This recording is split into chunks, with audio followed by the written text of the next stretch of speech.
This isn't cheating, it's polyamory. You're just too insecure to get it, she said.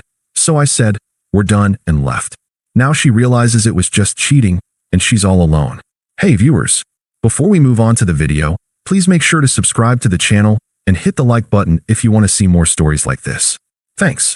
Hey Reddit, throwaway account here because this whole saga still feels too raw to attach my real name to it. I'm a 32-year-old guy who thought he had a solid thing going with my girlfriend of 4 years, Emma. We met in college, bonded over late-night study sessions, and shared dreams of building a life together. I work in tech, stable job, good pay, nothing flashy, but I always put her first. When she was struggling with her graphic design freelance gigs, I covered rent for months so she could focus. When she started therapy last year to deal with some anxiety, I encouraged it, even drove her to sessions and sat in the waiting room. Hell, I skipped a promotion that would have meant relocating because she wasn't ready to move. I was all in, loyal to a fault, thinking we were on the same page about monogamy and commitment. But about 6 months ago, things started feeling off. Emma was glued to her phone more than usual, giggling at texts when she thought I wasn't looking. She'd come home late from networking events, smelling like cologne that wasn't mine. I tried to brush it off at first. Maybe it was work stress or her therapy breakthroughs making her distant. But then I saw a notification pop up on her laptop one night while she was in the shower. A message from some guy named Jake saying, "Last night was amazing. Can't wait for round 2. My stomach dropped. I didn't snoop further. That was enough. I waited until she came out, towel drying her hair, and confronted her calmly over dinner. I wasn't yelling or accusing, just laid out what I'd seen and asked for the truth. That's when she hit me with the line that's burned into my brain. This isn't cheating, it's polyamory. You're just too insecure to get it. I stared at her across the kitchen table, the pasta I'd made growing cold between us. What are you talking about, Emma? We've never discussed anything like that. Polyamory? Since when? She leaned back in her chair, crossing her arms with this smug little smile, like she was explaining colors to a blind person. Look, my therapist has been helping me explore my needs. Monogamy is so restrictive, it's like society's way of controlling us. Jake and I connected at that design conference last month, and it just feels natural. Poly means I can love multiple people without it being a big deal. You're making it one because of your insecurities. I felt like the floor was tilting. Insecurities? Emma, we've been exclusive for years. You never mentioned wanting to open things up. This feels like you're rewriting the rules after breaking them. She rolled her eyes, sipping her wine. See, that's the close-minded thinking I'm talking about. Therapy taught me that true love isn't possessive. If you really cared about my growth, you'd support this. Jake gets it. He's enlightened, not stuck in outdated norms like you. We're not sneaking around. I'm being honest now. You should try being more open instead of judging. Honest now. After you've already started seeing him, my voice stayed even, but inside, it was like a punch to the gut. I'd supported her through everything, her breakdowns, her career slumps. And this was how she repaid it? By weaponizing her therapy sessions to justify sneaking around? Exactly, she said, her tone dripping with condescension. I didn't tell you earlier because I knew you'd react like this, all jealous and traditional. Polyamory isn't cheating, it's ethical non-monogamy. Read a book or something. If you can't handle it, maybe you're not as evolved as I thought. I pushed my plate away, appetite gone. So what? You want me to just accept this? Date other people too? She shrugged. If you want. Or not. But I'm not stopping. Jake makes me feel alive in ways you don't anymore. It's not about you being bad. It's about me needing more. The conversation dragged on for another half hour, her piling on the buzzwords like boundaries and emotional intelligence, all while making me feel like some Neanderthal for expecting fidelity. I didn't beg or yell. I just listened, nodding occasionally, as the realization sank in. This wasn't a discussion. It was her declaring war on our relationship under the guise of self-discovery. By the end, I stood up, grabbed my jacket, and said, "Okay, Emma, if that's how you feel, we're done. I'll crash at a friend's tonight and come back for my stuff tomorrow." Her eyes widened for a split second, like she hadn't expected me to call her bluff. "Wait, that's it? You're just leaving? No fighting for us." I paused at the door. "What's there to fight for? You've already chosen." And with that, I walked out. No dramatic exit, no slamming doors, just quiet acceptance that the woman I loved had turned into someone I didn't recognize. The next day, I showed up with a couple of boxes while she was at work. I packed my clothes, books, The coffee maker I'd bought, essentials only. Left the key on the counter with a note. Rent's paid through the month. Good luck. Then I blocked her on everything. Phone, social media, email. No lingering ties, no room for second guessing. I crashed on my buddy Mark's couch for a week until I found a short-term rental in the same mid-sized city we'd called home. Didn't tell mutual friends the details at first. Just said we'd split amicably. But amicable? That was a lie I told myself to keep it together. The first few weeks were brutal. I'd wake up in the middle of the night, replaying her words, wondering if I really was too insecure or close-minded. Had I missed signs? Flashbacks hit hard, like the time last winter when she had a panic attack, and I held her for hours, whispering reassurances until she fell asleep. Or when I surprised her with tickets to that art exhibit she'd been dying to see, just to watch her face light up. I'd given so much, sacrificed little pieces of myself, and for what? To be dismissed as unevolved. I didn't lash out or badmouth her. Instead, I threw myself into therapy. Ironic, right? Found a counselor online who specialized in breakups, and we unpacked how she'd gaslit me with all that therapy speak. It's manipulation, my therapist said. She used trendy labels to avoid accountability. That helped. I started hitting the gym, something I neglected while prioritizing her schedule. Picked up hiking on weekends, exploring trails outside the city where the fresh air cleared my head. Work-wise, I finally pursued that promotion I'd passed on before. Turns out, my boss was thrilled, and it came with a raise and remote flexibility. But the silence was the hardest part. No contact meant no closure, just me sitting with the unfairness. Mutual friends started reaching out, fishing for details. A couple sided with her at first, texting things like, "Emma said you couldn't handle her growth." Harsh, man. It stung, but I kept responses neutral. We wanted different things. Deep down, the confusion ate at me. Was polyamory really her thing, or just an excuse? Why spring it on me like that? I journaled a lot, letting the vulnerability pour out on paper so it didn't fester. Slowly, the fog lifted. I realized her betrayal wasn't about my flaws, it was hers. And in that quiet detachment, I started rebuilding. No rebounds, no revenge plots. Just me, focusing on becoming someone she couldn't touch. About 2 months in, the whispers started trickling back through the grapevine. Emma had tried to define the relationship with Jake, pushing for that poly setup she'd preached about. Turns out, he wasn't buying it. From what I heard via a neutral friend, he'd laughed in her face during a dinner date. "Poly? Babe, I thought we were just having fun. I'm not looking for anything serious. You're a side thing." Dumped her on the spot, blocked her, and moved on to his next conquest. She'd been played hard. Karma didn't stop there. Without me as her safety net, her freelance gigs dried up. Turns out, all that networking with Jake hadn't led to real opportunities. She lost a big client because she was too distracted, and her anxiety flared up again, but now without my support. Friends who'd initially defended her journey started distancing themselves when the truth spread. It wasn't ethical polyamory. It was plain old cheating with a trendy label. She ended up isolated, crashing on her sister's couch, posting vague social media stories about lessons in love that screamed regret.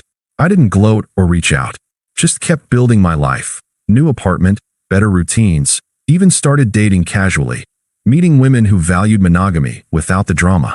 The unfairness still lingered in quiet moments, but it fueled my growth instead of holding me back. Little by little, I felt the weight lift. Then the attempt started. First, it was a text from an unknown number, her sister's. "Hey, this is Lisa. Emma's been going through a rough time. She realizes she messed up with the whole poly thing. Can you talk to her? She's learned about real boundaries now."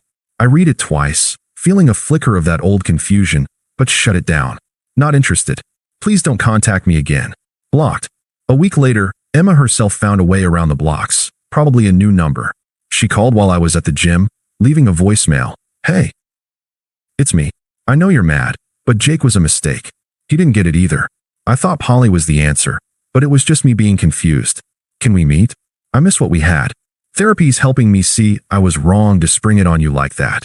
Desperation crept into her voice, but I didn't call back. Deleted it and kept lifting weights. Things escalated from there. Her mom emailed me. Yeah, she dug up my work address somehow. "Dear, my name. Emma's family is worried about her. She's not eating, not sleeping. That Jake guy used her, and now she's alone. You two were so good together. She says she understands monogamy now. Give her another chance. It's the mature thing to do. Mature? The irony burned. I replied curtly. Respectfully, this isn't my problem. Do not contact me further. Forwarded it to my therapist for a laugh. But Emma didn't stop. A couple weeks after that, she showed up at my new apartment. Must have gotten the address from a mutual who'd slipped up. I opened the door to her standing there, eyes red-rimmed, hair a mess, holding a takeout bag like some peace offering. Can I come in? Please, she pleaded, her voice cracking. I need to explain. The poly thing, it wasn't real. I was just exploring, like my therapist suggested. But Jake laughed at me when I tried to make it official. Said I was clingy. Now I'm all alone, and I see what I lost. You were always there for me. Let's try again. I'll do monogamy your way. I stood in the doorway, arms crossed, feeling nothing but calm detachment. Emma, you made your choice. Now live with it. Her face twisted, shifting from apologetic to angry in seconds. That's it. After everything? You're so cold. I thought you loved me. This is your insecurity talking again, punishing me for growing. My friends say you're being unfair. Even my sister thinks you owe me closure. How can you just throw us away? Throw us away? I echoed evenly. That's what you did, remember? With your enlightened excuses. She stepped closer, voice rising. Fine, be that way. But you'll regret it when you realize no one else will put up with your boring routine. I was trying to evolve us, and you bailed. The hypocrisy hung in the air, but I didn't engage. Just said, goodbye, Emma, and closed the door. Heard her banging for a minute before she stormed off. That was the last direct attempt, but it showed her true colors. Desperate one moment, vicious the next. I let out a breath, leaning against the door. The confusion from those early days was gone.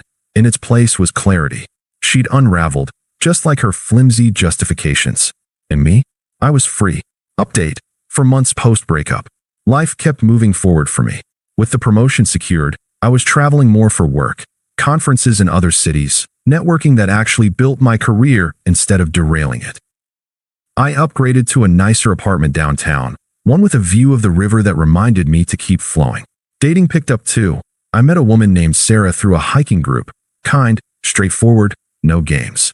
We weren't serious yet, but her company was a breath of fresh air, a reminder that relationships could be simple and respectful.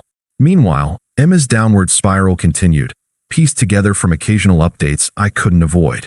After Jake dumped her, she tried to salvage her poly narrative on social media, posting quotes about self-love and ethical relationships. But the facade cracked fast. Mutual friends shared that she'd alienated most of our circle. Turns out, when the details leaked, her cheating framed as exploration, people saw through it. One friend told me she'd shown up at a group hangout, ranting about how misunderstood she was, only to get shut down. Her freelance work tanked further. Clients bailed after she missed deadlines, blaming it on her emotional journey. Last I heard, she was back living with her parents, scraping by on odd jobs, her anxiety worse than ever without a support system. It was ironic, really. Her so-called evolution left her more isolated than before. I didn't seek out the info. It just found me through the grapevine. And honestly, it didn't bring joy or vindication, just a quiet confirmation that actions have consequences. I'd spent those months sitting with the unfairness, processing how she'd manipulated therapy lingo to justify betrayal. My own sessions helped me see it clearly. It wasn't polyamory, it was avoidance. Karma had hit, not as some cosmic revenge, but as the natural fallout of her choices. She was alone, unraveling, while I was piecing together a stronger version of myself. Update. 6 months post-breakup, the desperation peaks. The attempts didn't fully stop after that apartment showdown. For a while, it was radio silence, but then her family ramped up. Her dad called from a block number one evening while I was cooking dinner. I answered without thinking. Hello? Is this my name? His voice was gruff, like he was reading from a script. Yeah, who's this? It's Emma's father. Look, son, she's in a bad way. That Jake fella used her and tossed her aside. She's realized the poly nonsense was a mistake. Says she was influenced by bad advice from her therapist. Her mom's worried sick. Emma's not leaving the house much. Family thinks you two should talk. You were good for her stability. I set the spatula down, keeping my tone even. I appreciate the concern, but that's not my role anymore. Emma made her decisions. He huffed. Come on, be reasonable. She's begging us to reach out. Says she understands now, Wants real monogamy, boundaries and all. You're throwing away years over one slip-up? Her sister Lisa says you're acting controlling, blocking everyone. That's not mature. Controlling? I echoed mildly, noting the hypocrisy. Sounds familiar. Tell Emma to focus on her own growth. Goodbye. I hung up and blocked the number. It was classic. Her enablers twisting the narrative, just like she had. A few days later, another voicemail from an unknown contact, this time from her best friend Kara, who I'd always found pushy. Hey, it's Kara. Emma's a mess, dude. She's crying all the time, regretting everything. Jake was abusive, gaslighting her about the poly stuff. She knows she hurt you, but she's changed. Therapy's for real this time. Her family's hounding her to fix it. Can you at least meet for coffee? She promises no pressure. Don't be heartless. She needs closure. Heartless? After her smug dismissal, I deleted it without responding. The desperation was escalating, from apologetic pleas to guilting through proxies, revealing how little they'd respected my boundaries. Then came the angry phase. About a week after Kara's message, Emma emailed me from a new account, subject line, "You owe me this. I can't believe you're ignoring everyone. My family says you're being petty and insecure, just like I thought. Jake exposed what a fool I was. But you're no better, ghosting me when I need support. I admitted I was wrong about poly. It was just cheating, okay? Happy now? But you walking away without fighting shows you never cared. Let's talk like adults, or are you too evolved for that? If you don't reply, I'll show up at your work. This isn't over." The threat in her words showed her true colors fully, manipulative, entitled, flipping from victim to aggressor. I forwarded it to my therapist and a lawyer friend, just in case, but didn't engage. Instead, I archived it and went for a run, letting the rhythm pound out any lingering doubt. Her attempts had gone from sad to toxic, mirroring the betrayal that started it all. I was done being her emotional crutch. Final update. 8 months post-breakup. The party had all culminated at our mutual friend Mark's birthday party, a casual backyard gathering at his place outside the city. I debated going, knowing Emma might show, but Mark assured me she'd been uninvited after her earlier drama. Still, there she was, slipping in late, looking gaunt and disheveled in a rumpled dress, clutching a gift bag like a shield. Our eyes met across the fire pit, and she beelined over while I was chatting with Sarah and a few others. "My name, thank God you're here," she said, voice low but urgent, ignoring the group. "We need to talk. Privately." I turned, keeping my expression neutral. "Emma, this isn't the time or place." She glanced at Sarah, eyes narrowing, then back to me. "Who's she? Anyway, listen, I've hit rock bottom. Jake was a user. He never wanted poly, just sex. I see now it was all cheating, my fault entirely. Therapy's taught me boundaries for real this time.